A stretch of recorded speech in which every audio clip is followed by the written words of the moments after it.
Okay, we're on top of Chaf Aleph on base 21b at 2 dots, top of the page. And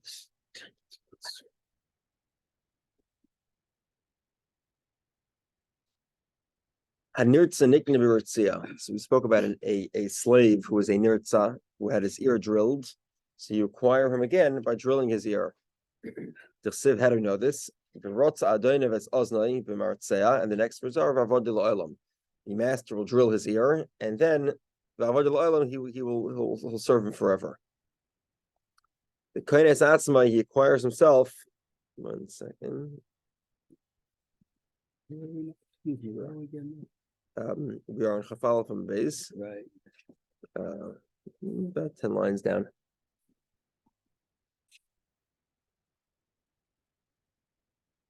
Okay.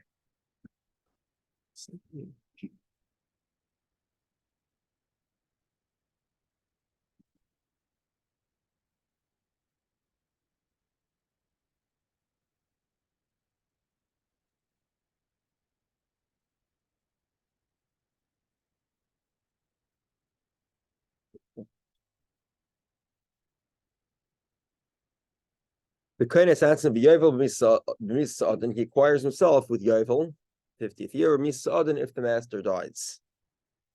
The Chsiv, how do we know this? Va'avadin v'loyas haben. It says Va'avadin lo'olam, he serves the master, v'loyas haben, v'loyas habas, but not any of the inheritors. Lo'olam forever, lo'olam mishal Yovel, that means until Yovel comes. Toner Rabbanon Martzea. This is technically this is what they call an all. Only Elam Martzea. Specifically, it has to be an all. Minayel Rabbis hasoil, which is a thorn. The hasira is a sharp. Soil is a sharp thorn. Sira is a regular thorn. Hamachad is a needle. Hamikadeach is an auger. The hamichtav is a stylus, a writing implement. Anything that you can take, any sort of hand tool works. That's the opinion of Rabbi Dovid Yehudah. Rabbi says, it has to be made out of metal.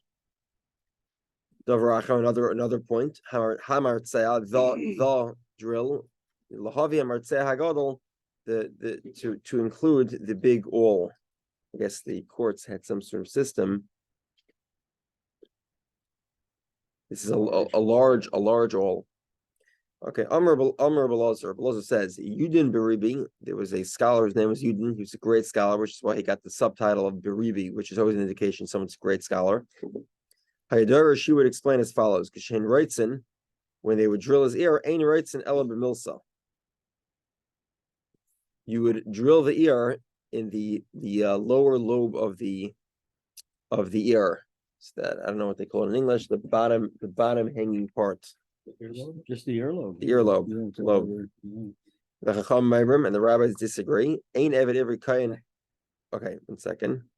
Okay, well soon have to see here. The rabbi is saying ain't Eved every kain or it's not Nishanasabamum. An Eved Ivri who's a kain cannot have his ear drilled because it makes him have a blemish. 1 second. Aim time Milsahim writes him, but if you say that the penetration was in the lobe, why does it become? Why does it get a blemish? It's not considered a blemish. It must be that they actually drilled through the bone of the ear, the upper part of the ear, not the lobe, and that would make the Eved Ivri into a balmum because you're breaking a bone. What's the debate here? The Rebbe Darish call your product. Okay, so this is complicated here. There's 2 ways in general every time you have a general statement followed by a specific statement, followed by a general statement. There are 2 ways to understand that. In general, when you have a general statement followed by a specific statement, the typical rule is, it's what we call a klal, is a general statement, a prat, a specific statement. Ein bechlal ala masha prat. In other words, there is no general statement if it's followed by a specific statement. The specific statement tells you that there is no generality. We're not generalizing, we mean it very specifically. There's another method, however, called riba miut riba. Riba is an expansive statement, it's the same thing. Riba is the same as klal, and miut is a more specific statement. In the case of riba umiyat, if you have a general statement followed by a specific statement, then we say that the specific statement has a limiting factor. So it limits something from the general statement. As opposed to the opinion that says klal prat, ein bechlal alamash prat. Ein bechlal means the general statement doesn't exist. It only encapsulates the specific. And therefore, the difference comes out very strongly by klal prat to klal, or miyat riba and miyat. So let's see. About 6 lines above the wide lines, 21b. First word. Klali uproti. The Rebbe Darish klali uproti. Lakachta klal. In other words, take is a very general statement. Martzea, a drill, is very specific. Prat. But oznai ubadelas, in his ear or in the door. Cause of a kollel. 1 second.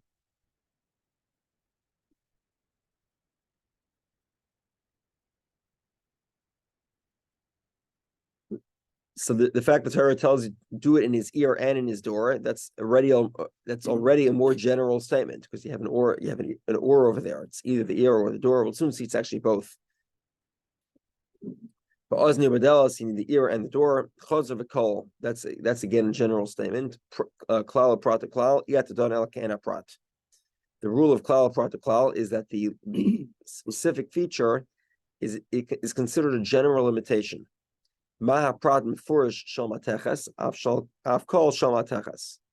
Since this, what's the common feature we take out of the specific rule of the martzea and apply it to everything? It's that the implement has to be made of metal. Rabbi Yosi Darash ribui umiute. Rabbi Yosi said he darshans using the concept of ribui and miut.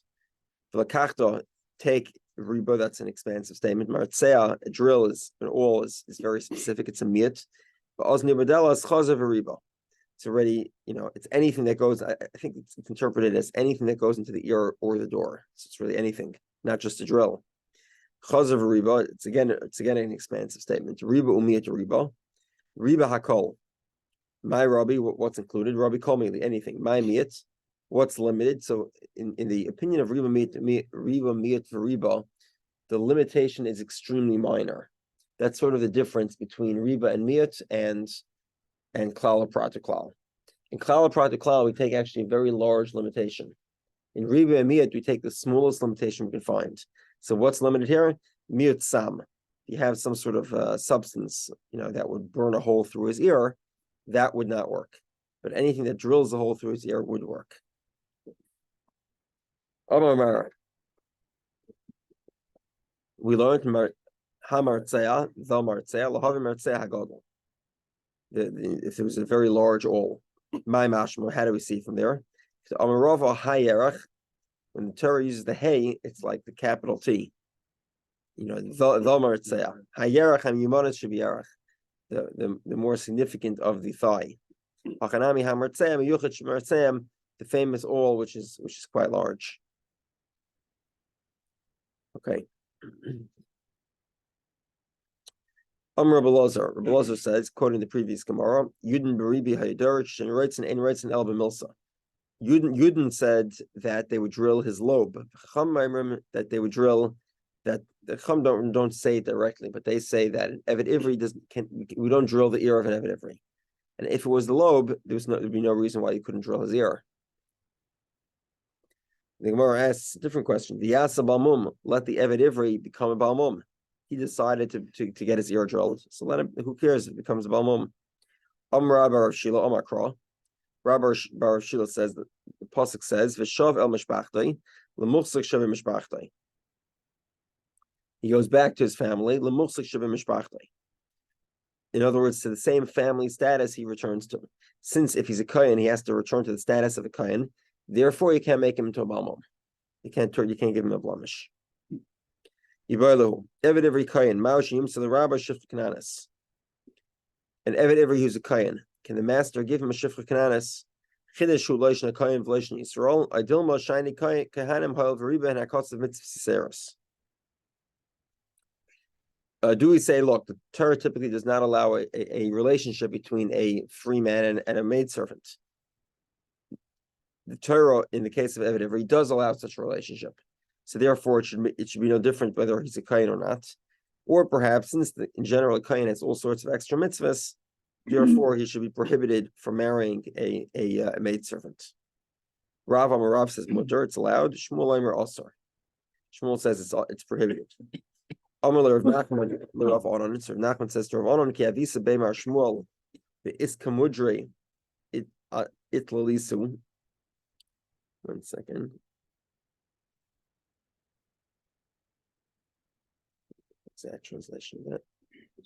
The terms of that.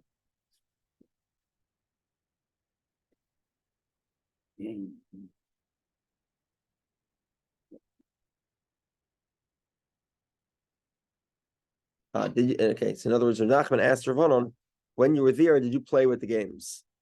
And Shmuel, apparently in the house of Shmuel, in the Beis Medrash of Shmuel, a lot of the guys were spaced out. They were just, playing cards the whole day.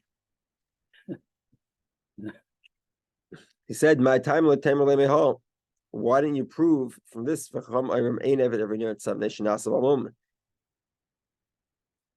rabbis say that an Eved Ivri cannot have his ear drilled because he'll become a Balmum. In time, if you'll say Ein Rabbi Ma'aseh Shifra Kananis, the master can't give him a Shifra Kananis. Typically, to be in a haftas ishtiva esadonias ishtivas banav veleko the sulamini. So he asked him a very sharp question. System. Look, the question is: do we say that a kohen, because he has special status as a kohen, should be prohibited from marrying a shifra kananis? So Shmuel says he's not. He's allowed to marry shifra. Shmuel says he's not allowed to marry shifra kananis. So he points out. Hold on a second. The rabbis say that an Eved Ivri cannot have his ear drilled. An Eved Ivri who's a kohen cannot have his ear drilled because it would make him balmum. There's another more pressing factor. If he cannot marry Shifra Kananis, like Shmuel said, then he can't get his ear drilled because he can't say, I love my wife. He doesn't have a wife. And he never did. He can't say, I love my children. He doesn't have any children with the master. The Sulamidi, this is a clear indication that actually the master could give him a Shifra Kananis. Not like Shmuel. So in other words, you're probably playing games, and Shmuel said it made a statement because you weren't paying attention that there's an obvious flaw in the argument. Ibalahu, question. Kohen mahu b'yifas tayar. Okay, so I'll pause here for a second. Just familiar with the laws of yifas tayar. Yifas tayar literally means a beautiful woman. It's the rule of, so basically if I'll go first at Rashi and then I'll tell you Tosfos' explanation. According to Rashi, if somebody goes to battle and he finds a very attractive woman, then he's allowed to take the woman back with him. He's not allowed to marry her yet, or be intimate with her, for that matter. He's allowed to take her back. She mourns her family for 30 days, then she converts, and then he can marry her, and he has to treat her like a full-fledged wife. According to Tosfos, Tosfos says the story is a little differently. Tosfos says that he's immediately allowed to have intercourse with her once on the battlefield. And then if he wants to marry her, then he has to take her home. He's not allowed to have intercourse with her again until he takes her home. She mourns her family for 30 days, then she converts, and then he's allowed to marry her. Okay. Ivarlu, Kohen Maui Yifas Tayar. Is a Kohen permitted with this attractive woman? Chiddush they find in battle. Chiddush Ulashna Kohen Velashna Yisrael. Do we say that, look, this is technically speaking forbidden, Torah permits it, so therefore it should be no difference between a Jew and a Kohen? Or do we say, do we say because the Kohanim have more mitzvahs, therefore it should be prohibited? Rav Amar Mutter, Rav says it's permitted, Shmuel Amar also, Shmuel says it's prohibited. Okay, so Gemara here is an explanation here. The first act of intercourse, again, according to Tosfos, this takes place on the battlefield. And according to Rashi, this takes place afterwards. Everyone agrees the it's permitted. Why? The reason why the Torah permits it is because this guy's lusts are burning, and therefore the Torah allows him to indulge in those lusts. Now, remember, according to Rashi, the mechanism, Rashi says you're not allowed to have intercourse with her until she converts. which is at least 30 days after the fact, probably longer. According to Rashi, the idea here of why it's permitted is because the fact that she will be permitted to you in 45 days is sufficient to quell the Yetzer Hara, to quell the guy's lusts. According to Tosfos, you're permitted to have intercourse with her immediately, and then if you want to marry her, it's a 30-day process. What words in the Torah actually say that you can have intercourse or not? It's not clear. It's not clear. It's not clear. That's why this is this debate. Yeah. If you want to look on Chaf Beis Amud Aleph, there's a very large Tosfos. It's actually worthwhile to go through. It's interesting. There's Tosfos tries to make two proofs. One is that Tosfos first rejects Rashi as completely inconceivable that the Torah is trying to quell somebody's lusts, and the Torah doesn't allow you to have intercourse with her for 30 at least 30 days. At least it's probably longer than that. And the second question is the relationship between Tamar and Amnon. You familiar with that disaster in Jewish history? Oh, Tamar. Tamar, yeah. Tamar and Amnon. So Amnon married Tamar. Right. Tamar was apparently his sister, but Tamar was actually not his sister. Was this what in the house of David? Yep. And then Amnon raped Tamar, and Avshalom killed Amnon for his troubles. And then David sent Avshalom out of the house, and that's when Avshalom started to rebel, and the whole story. Yeah. It all started with this relationship between Tamar and Amnon. Amnon sort of, was lovesick over Tamar and eventually raped her. Okay, it's the whole story. So the question is, was Tamar actually the sister of Amnon?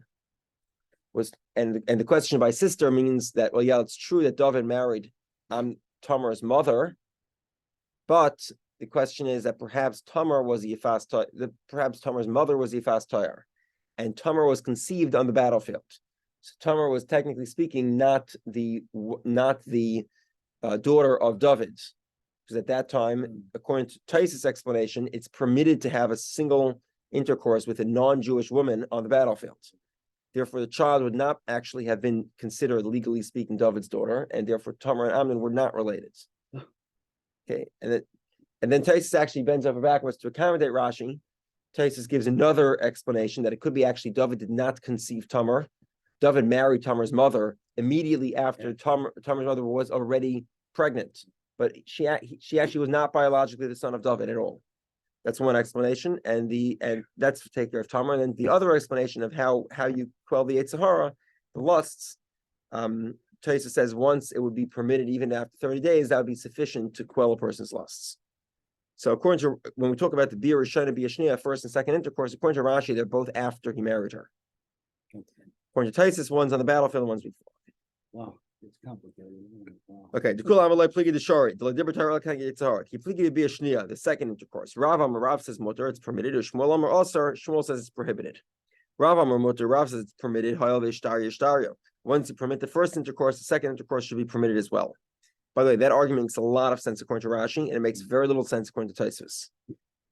Because according to Tosfos, she was non-Jewish at the time. Yeah. Well, Shmuel Amar, Shmuel says also it's prohibited.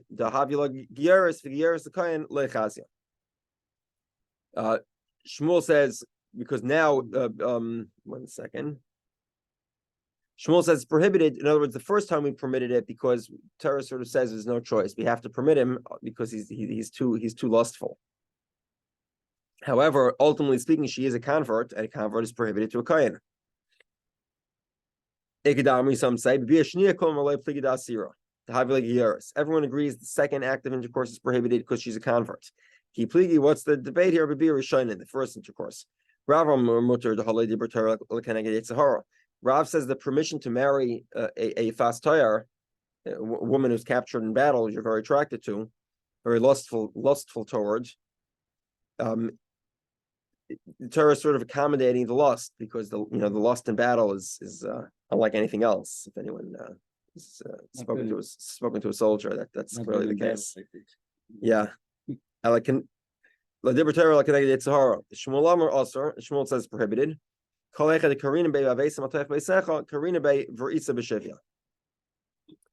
says as follows: if the Torah sort of equates the two categories, so where you're able to bring her to your house, then we say you'll see in the battle.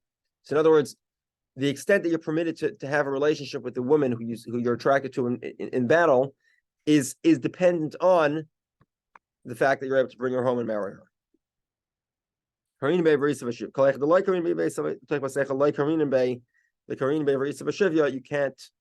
can't read into it. You'll see among the captives. Okay. Tana Rabbanon, the rabbis taught for Isa Shivya, Mishas Shivya at the time of battle. Even if she's a married woman. Yifas Tayar, an attractive woman, like Dibur Torah, Elikaneged Sahara. It doesn't actually mean that she has to be beautiful. There's no objective standard for that. The fact that Torah calls her a beautiful woman is clearly indicating that Torah is trying to quell a extreme lust of the Yitzhahara. Mutav sheyecha Yisrael basar temuses shkutais al yechel basar temuses neveles. 1 second here. Okay. The word temuses here refers to an animal that's called a misukenes. A misukenes. What's that? A misukenes is an animal. So with a chicken, it's ve'enai halach begara oibimako is the technical definition of what a temusa is. In halachic literature, temusa is called a misukenes. What does that mean? With a chicken, let's say, for example, the definition of misukenes is ve'enai halach, it doesn't get up, begara oibimako. So you scream at it. Typically, you scream at a chicken, it will, start running. This chicken is so sick, it's not going to run. You hit it with a stick, and nothing happens to it. It doesn't. It's sick or it's just dim. Probably very sick to the point where it's quite dim. Oh, here. This is it's like a fly, about to die. Do it. Don't get scared anymore. Sure. So Mizukenes is an animal that's clearly about to die. It technically speaking, you slaughter the animal, you do all the checking, and it's not treifa. It doesn't have any blemish that would invalidate it, but it's clearly a sick animal. The halacha is if it's shechted, and so what happens by Misukenes is what we do is after it dies, it has to make a single movement. So by a chicken, it has to just flinch. As soon as it flinches, it's kosher. By an animal, by a domesticated animal, I think it has to bend the knee. It's a whole set of halachas exactly what exactly it has to do. So sometimes it's sort of these what do they call these things in English? Reflexes. Oh, reflex. So if there's certain reflexes that you see after the animal dies, that means the animal is alive, basically. If as it dies, it has a certain reflex. If it's completely passive, then we say it's a dead animal. There's nothing left to it. So better that they eat, sick animals that are about to die that are slaughtered, that are not slaughtered. So therefore, the Torah permits you to have a relationship with her. According to Rashi, after you marry her, according to Isis, once in the battlefield, then you have to marry her. The chashakta, and you'll desire her. Cheshek here is I don't know what English word is appropriate for it. Cheshek is a very intense, lustful desire. So more than lovesick, it's a very second line. Chaf Beis 22a. Cheshek is the lovesick terminology that's used to describe Shechem's love of Dinah. Shechem nafshi chashka nafshi bevitchem. V'chashakta afish ein nova. Even if she's not pretty, she's not attractive. The point is that you have an intense desire for her. You're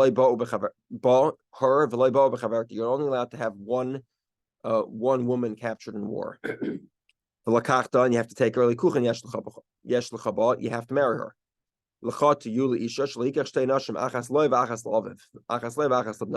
He's not allowed to capture two women, one for him, one for his father. He's only allowed to capture one for himself.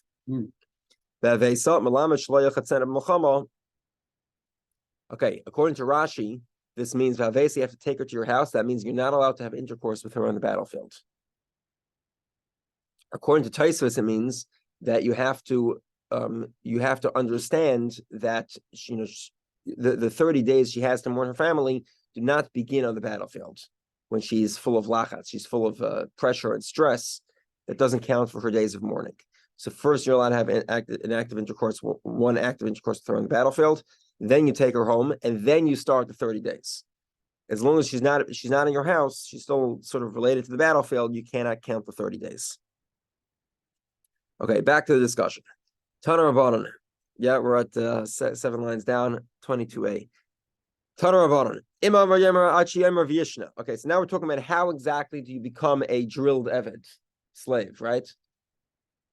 Just to, I think I'm going to punch the conclusion here first. Okay, the basic idea here is the conclusion. Say the conclusion first, just that with the flow of the Gemara, you understand what's going on. There's a few key components. So, what exactly is a nirtzah? As we pointed out, and by the way, you should know that I can't remember one of the haftarahs, 3 weeks. I can't remember which one it is. I don't remember which haftarah. I don't know. I don't even know if it's the 3. I'm not even sure it's the 3 weeks. One of the haftarahs specifically talks about how the Jewish people during the time of the first temple did not keep a lot of the laws that we're learning. So, like we pointed out in the first temple, there were only 8 yovels, maybe probably less than that, probably only 7 yovels. And obviously, initially, you presume everyone kept the rules. 6 years, you free the guy. Yovel, you let go of all the drilled slaves. Now, if you kept the laws, that means you were uber accommodating to your slave. We'll soon see in a moment. Not only are you giving your slave equal lifestyle as yourself, lifestyle choices, same mattress, same drinks, and the real drinks, with the same barrel age years on it, and the same, what they call it, aged steak, whatever. Even though kosher steak can't be aged really, but okay, it's a separate discussion. You're giving him all these delicious foods. Now, not only that, we'll soon see you're actually supporting his wife and you're supporting his kids. Now, if this slave was a proper slave, it's very likely that he actually is in some sort of, medium-term relationship with one of the maidservants, or maybe even more than one of the maidservants. There's no limitation on that. And possibly even has children from them that are probably quite young because he was sold for 6 years. So, he might have a couple of children and they're all going to be under the age of 5, basically. So you might understand why he says maybe I shouldn't leave, That's too good then. Exactly. Now, and that's basically what he says. He has to have a wife and kids. Not a wife. It's not really a wife because technically speaking, there's no marriage there. So it's a maid servant that's sort of a wife, and children potentially, and his family's being supported, and he's getting these amazing lifestyle choices that he probably would never be able to afford otherwise. So he might not want to leave, and if he doesn't want to leave, we'll soon see what happens if if the master and the slave, maybe if one of them don't want, maybe we don't drill his ear. But one of the conditions is you have to make this statement before your slavery is up, before the end of the 6 years. And the conclusion of the Gemara is that we actually look at the value of the last pruta worth of work. It's the last dime or nickel worth of work. The guy has to say at that moment, I don't want to be a slave anymore. I'm sorry, I do want to be a slave. I want to continue on for another 6 years. Now, as I pointed out before, toward the end of the first temple, it's clear the Jews did not respect any of these laws. The Navi chastises the Jewish people. You're not keeping the laws of Yovel. You're not even keeping the laws of 6 years. You're basically keeping the slaves forever. I presume if they were doing that, they probably weren't supporting his family, and they probably weren't giving him the same lifestyle choices. So I don't know if they were actually so in the mood of staying for another 50 years or whatever. When you say 6, you serve 6 years. So any time in the 7th year, that's always. No, so it'll be at the end of the 6th year, literally. It's literally at the very end of the 6th year. Yeah. Quite literally the end, meaning it's going to be, depending on how much he was sold for, it's going to be either, maybe the last hour, maybe even less than that. Okay. You have to remember, if the slave is so expensive, the market for slaves is actually not going to be very strong. Right? You have to put up with, it's like hiring union workers, You have to put up with all these conditions. So the value of the labor itself is less. Because, in other words, the value of labor is less because you have to give him all these lifestyles. You have to give support his family, etc. The factor in the cost of regulation. Exactly. There we are. Thank you. The cost of regulation, as Eric says. Yeah. So you can know, but I mean, I love being part of a union. What? I love being part of the International Association of Firefighters, by the way. Yeah. No. Portland Firefighters Association, Local 43. I love them. No. I'm not trying to say anything about unions. The point is that when you have so much regulation, the cost of regulation, so it could be that the actual value of the labor is significantly less. It might be that a slave, even though you own everything, you can do whatever he wants, is actually a lot cheaper than hiring somebody. A lot of fringe benefits. More than a lot, yeah, and then more than fringe. They're some of these are quite expensive benefits. So you might realize that the market for slaves actually isn't that strong. Nobody really wants them. So therefore, it's very likely that the last shava pruta worth of labor could actually be maybe a few hours or even a day or something. Because actually a slave is not the most valuable thing in the world. You probably don't want a slave. You probably you have to make all these other regulation payments. It's not worth it. Okay. He has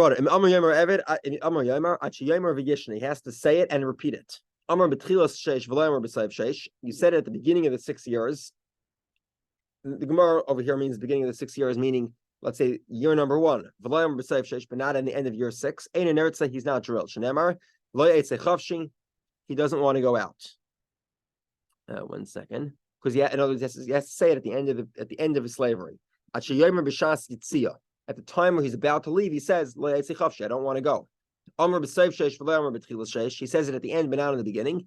He doesn't have his ear drilled. He has to repeat it. He has to say it while he's still a slave. The Gemara will explain. He's not drilled. He doesn't want to go out free. If the beginning of the 6 years means literally the first day of the 6 years, he already says the first day, I don't want to leave. Right? He's just saying that because he wants to have the possibility of doing Ritzi at the end of the 6 years. There's a different problem. He's not married. He doesn't have kids yet, obviously. So how could he say it in the first year? And moreover,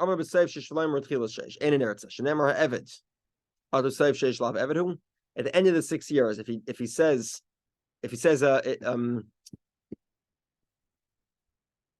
1 second. If he says it at the end of the 6 years, but not at the beginning of the 6 years, at the end of the 6 years, he's still a slave. What's the problem? He said it when he was still a slave. Rav explains, so basically, within the value of the last dime or nickel, whatever it is, of work, he repeats twice, and then you drill his ear. And then he stays on until Yovel. If he has a wife and children, and his master does not have a wife and children, you can't drill his ear. Because he says, I like it here. The esbesecha here is, and I like your house. But beisecha is always a reference to a wife. So he's saying that he likes the master and he likes the master's wife as well. So and if the master's not married, he can't say I like your wife. So therefore, there's no drilling of his ear. The master has a wife and kids. He does not. He's not drilled. 1 second.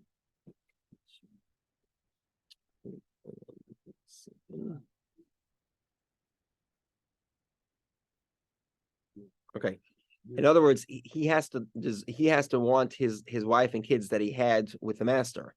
That'd be his maidservant wife and his children, which are not really his children. And 1 second. And because if he's single, the master cannot force him to get married to a shifra kananis. Therefore, he cannot say I like my wife because he doesn't have a wife. But he can't be forced to have a shifra. He can only be forced to have shifra kananis if he himself was married. If he was single, he came into right. Right. Does he but he didn't bring his wife with him into the servitude? So if he went into servitude without being married, then the master cannot force him to marry one of his maidservants. But if he's married, then the master could. Well, what about the wife that he was married to? If he's the slave, what happens to the wife? We'll soon see what happens. We'll soon see what happens. They can't have a relationship with his wife. He works with somebody else now, unless he has permission. Oh, but he technically speaking would he be in one marriage and one weird sort of long-term affair with a maidservant, which is permitted. Okay. He likes the master, but the master doesn't like him. He's not drilled. Because it's good for the master to have you as a slave. And if it's not good for the master, then obviously you're not drilling his ear. The master likes him, but he doesn't like the master. We don't drill his ear. Because he says, I like you.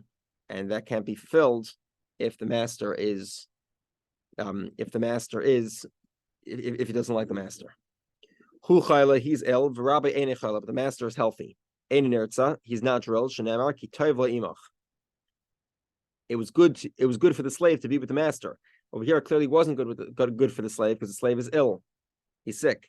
Rabbi Chayla, the master is El, who ain't a Chayla, and he's not sick. Ain't an Eretzai, you don't drill his ear. Shenem or Imach, they both have to be in the same level. Now here's the question. What happens if they were both ill? I'm saying my imcha be'inan va'eka. Adilma kitayvla imach be'inan v'haleka. Do we say they have to be equal? So well, they're both equally not well, or do we say it has to be kitayvla imach? It has to be equal together in a good way, and obviously this is equal together, but not in a good way. The Gemara says teku. It remains. Let it stand. Tanu Rabbanon. The rabbis taught kitayvla imach b'meichel imach b'mishta. With you in food, with you in drink. You can't eat white bread. He's eating black bread. You're drinking aged wine or spirits for that matter. And he's drinking the fresh barrel stuff. You're sleeping on top of a mattress of reeds. He's sleeping on straw. From here, the rabbis taught somebody buying an Eved Ivri is like buying a master for himself. Tana Rabbanon, the rabbis taught, he believed who uban of imai, him and his children, meaning his real children, the children from his real wife. He was sold for a slave, but his sons and his daughters weren't sold as slaves. What do we see from here? His master is obligated to support his family. Similarly, we say, if the slave has a wife, his wife leaves with him. He was sold as a slave, not his wife. We see from here, the master is obligated to support his wife. And it's necessary. It's necessary to indicate that his wife and his children both have to be supported. You have to support his sons because his sons can't work for a living. But maybe his wife you don't have to support because she can go out and earn money. His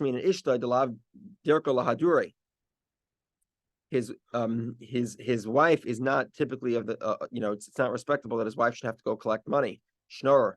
But his sons where they could schnorr. It's not as embarrassing for them. Maybe you shouldn't have to support them. Therefore, it's necessary to tell me that you have to support both of them. Let's continue a little bit. If it would have said his ear, his ear in the door. I would think on top of Chaf Bezim base 22b. Yitgar keneged oznei bedelas. You would make a hole in the door around the height of his ear. Delas in oznei loy. His ear, you make a hole in the door, but not in his ear. So the Gemara says, is there a possibility that you would not make a hole in his ear? V'aksiv, the pasuk says, you have to make a hole in his ear. I would think as follows: you drill a hole in his ear, and not necessarily at the door. And then you sort of put the ear on the door. You mark out where the hole in the ear was, and then you drill a hole in the door, not in his ear. So you can do each one separately. You can drill the ear, then drill the door, the same place. You need to drill his ear in his ear and in the door. Said. You drill through his ear until you get to the door, so either the lobe or the actual ear itself, according to each opinion. Delas, a dela is a door. It could be any type of door. A door could be floating around. It could be a door in Home Depot that's being sold. No, it can't be a Home Depot door. It has to be the door of a building, a door that's being used as a door. Okay. And now we get to the final two Gemaras here. Enough time for what's this whole idea of Ritzia? Why are you drilling the guy's ear? Why are you drilling it in the door? He would explain this.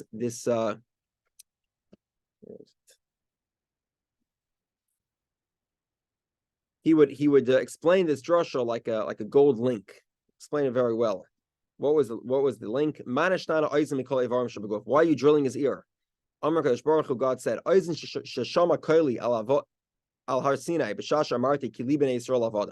the ear that heard me say on Har Sinai that the Jewish people are my slaves, and they're not slaves to another slave. And this guy went ahead, he went ahead and he sold himself as a slave. So therefore, Yurtza, we should drill his ear. Now the Torah is compassionate enough that we actually don't drill his ear when he sells himself as a slave. It's only when he's convinced that that's the lifestyle that he wants. Because if he steals or he's in tremendously poor, he's in dire financial straits and he sells himself, Torah will ignore that. But once he wants to stay on forever, that's not acceptable. We're drilling his ear because he doesn't understand. He didn't understand what he heard when God told us that we are slaves to him. Reb Shimon bar Rebbe Haydersh Samikra Zekim and Chaybar. Reb Shimon the son of Rebbe would explain this drasha like the golden chain. Why specifically the door? Delos is the door, mezuzah is the frame. They were witness in Egypt when I jumped over the doors. I passed over them quite literally. Right, those we celebrate on Pesach and Passover. Valshtei mezuzahs on the threshold and on the two side posts. But Martin, I said, Ki li b'nei Yisrael avodim, v'lei avodim la'avodim. And I said, I'm going to redeem you from Egypt because you are slaves to me and not slaves to another slave. And I've taken you out from slavery to freedom. And what did this guy do? And he bought himself another master and he wants to stay on forever. He should be embarrassed he should have his ear drilled in front of this door.